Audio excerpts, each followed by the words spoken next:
రేణు ఏం చేస్తున్నావు? ఏదో వెరైటీగా ప్రిపేర్ చేస్తున్నావు.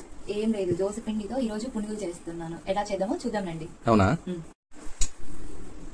మనకు దోశ పిండి ఏదైనా ఇలా ఉంటుంది కదా, ఇలా తీసేసుకొని అందులో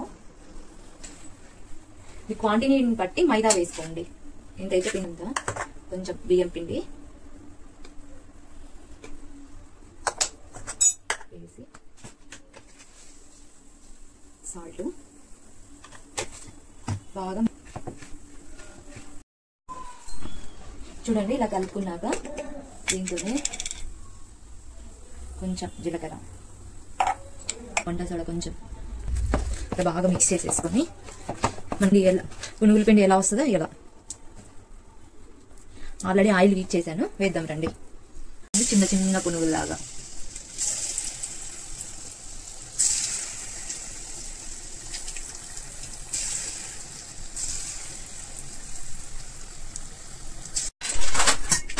ఇలా ఎర్రగా అయిపోయిన తర్వాత ఇలా తీసేసుకున్నాం.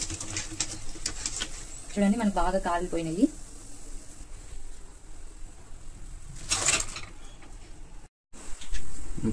చూడండి ఇలా క్రిస్పీగా మెత్తగా వచ్చేసాయి. కొంచెంగా ఇలా పల్లి చట్నీతో తీసుకొని ఇలా మిగిలిపోయిన దోశ పిండితో మీరు కూడా ట్రై చేసి చూడండి. పిల్లలు కూడా ఇష్టంగా తింటారు. ఈవినింగ్ స్నాక్స్ లాగా కానీ మార్నింగ్ బ్రేక్ఫాస్ట్ లాగా కూడా బాగుంటుంది.